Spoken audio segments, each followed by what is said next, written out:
Yes guys, welcome back to another video. Welcome to the George Benson football channel. I wasn't going to make a video on this today because I don't know if you guys have seen the news, but I was kind of involved in a bit of an ordeal today, a natural disaster kind of ordeal. There was a big earthquake that hit in Myanmar earlier this afternoon, and I was in a supermarket in Bangkok at the time. Bangkok was heavily affected by this earthquake, and it was absolutely flipping mental. And I saw videos in the city that I'm living in right now of a bloke who went to work this morning, and he was doing a job on the top of a building on a crane. And the crane fell down off of this building, and he won't be going to work tomorrow. So I was like, Benson, let's talk about Chelsea and kind of get your mind off of the events that have happened today, because it was pretty hectic. Our apartment building is not ideal, but it's like structurally sound enough for us to be able to come in to the apartment. So I'm feeling pretty blessed actually to even be sat on the chair that I make my flipping videos in. So I thought, you know what, I am going to sit here and make a video talking to you lot today about the latest Chelsea news. And there's some funny updates, and I say funny updates, they're not funny at all really. The first team were beaten 3-0 in a behind closed doors friendly that wasn't so behind closed doors that we don't find out about it, but apparently this has happened a few times this season. I want to talk about whether or not that's even relevant. If you want to see the vlog, by the way, of the 7.7 magnitude earthquake, I made a video about it today because we were here in the thick of what was going on. So I made a video where you can see what it's actually like. Check the link in the description if you want to see that video. But first of all, we have got a bunch of good Chelsea news to talk about. We have got the return of Cole Palmer in training, Noni Madueke, Nicolas Jackson, Romeo Lavia. These four players, I believe, are going to be massive for Chelsea in the run-in for Champions League football come the end of this season. There was particularly a lot of question marks about Cole Palmer. Was the injury that we saw picked up, which meant he was taken out of Tuchel's first England squad for World Cup qualifiers, was the injury worse than we thought? I was sceptical. I'm not going to lie. It wasn't just plain negativity. I was worried because we'd obviously seen a decline in Palmer's performances over the course of a few games in particular. I wouldn't say he's been bad since he last scored, because during that time there were many chances that Cole Palmer created for his teammates that weren't converted. And Palmer, as much as he does score a load of goals, assists are also a massive part of his game. And then you've also got the fact that he links up well with Noni, he links up well with Nicolas Jackson, and when you take those three players out of the Chelsea team, and it's pretty much like Palmer was obviously not performing as well, probably because the players that he does link up well with on the pitch, Jackson and Noni, all of a sudden weren't out there for him to link up with. So it's no surprise whatsoever when you analyse the root cause of Chelsea's downfall in form before that international break, that as much as, you know, people are going to say, well, Madueke ain't that good anyway, Jackson ain't that good anyway, why are we even complaining about this? But like, you got to look at where we were earlier this season when we were actually doing well. We're second in the league. All of those players were firing. All of those players were fit. And all of a sudden they weren't fit. So as much as we can sit here all we like saying, well, the squad ain't good enough, Maresca's not good enough, we've also got to look forward. And with the fact that these guys are coming back from injury, I think we've got 9 games here between now and the end of the season where we can actually make there something to be excited about, you know. I've been very much of the mindset in the past few months that I think the club has been doomed. And I've been very open about that. I've said my thoughts on the way I think the club have been ran and how it is looking almost irreversible, that we can change the model and all of that stuff. But instead of looking at that bigger picture, I do want to, at least for now, look at the short term. And the short term is that we have got almost, in the build-up to this Spurs game coming up next week. And look, I've missed Premier League football. We've got the FA Cup this weekend, but Chelsea aren't flipping in that because we got knocked out by Brighton. So yeah, there is still a strong element of being pissed off about those things. But between now and the end of the season, we've got Reece James, who seems to be back and absolutely firing. Enzo Fernandez was very good for Argentina. Yes, it was an abject Brazil. But still, these players are coming off of international duty, having had a really good international break.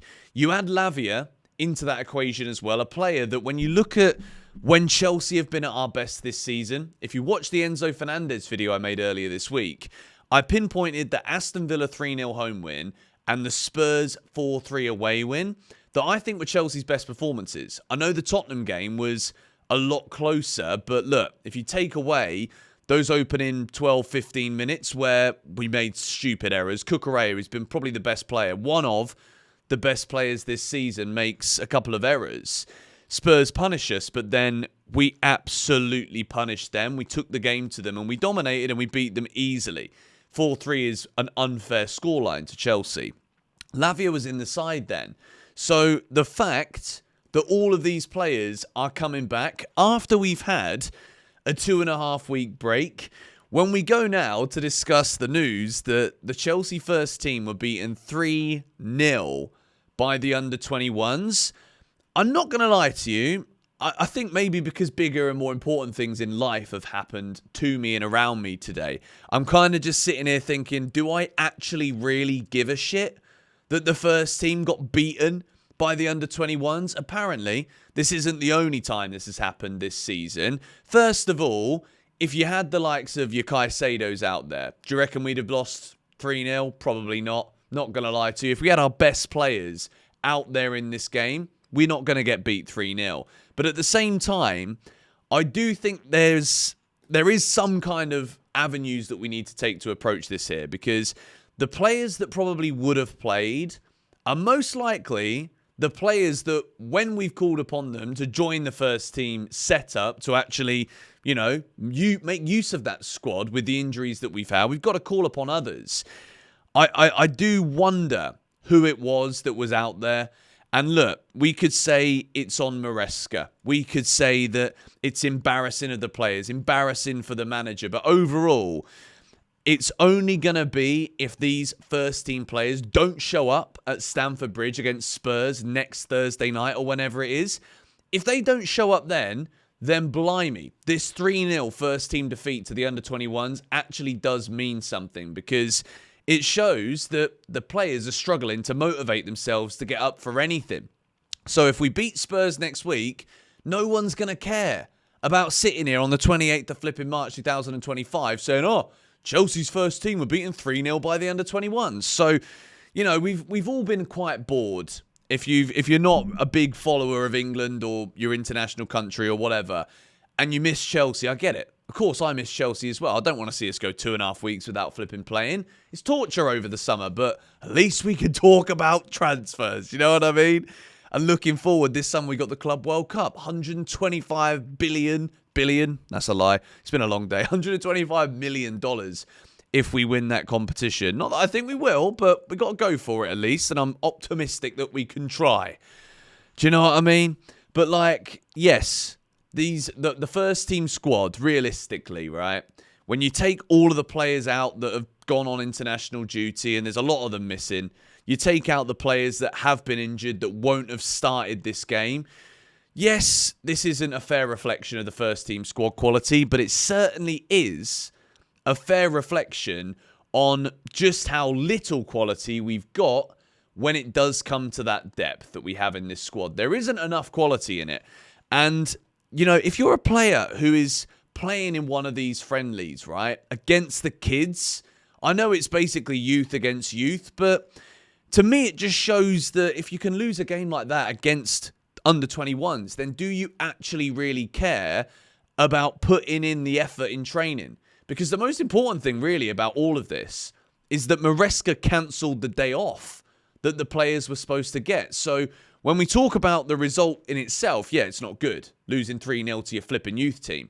But more importantly, the manager must have looked at this and been so flipping annoyed that he cancels the day off that the players were supposed to have to get them in there and basically get them to buck their ideas up. So fair play to Maresca for undoing his own embarrassment I guess you could say, if the players were allowed to just go and swan off and have a jolly in London for the day as a result of that, or a nice walk around the park in Surrey, or a day of golf, then it would be even more embarrassing, double down embarrassment. So maybe Maresca's protected himself with this one, but as I said earlier in this video, the most important thing that I care about, and you lot should care about as well, is us turning up at home to Spurs next week. Because forget what you think about the way that the club are ran. Forget what you think about the way that these players have played and what the manager's been doing recently. Tottenham at home, trust me, there's nowhere to hide in Stamford Bridge. If we don't show up for that, then everyone is on the back of the players, the manager and everybody at the club, because we've got to show up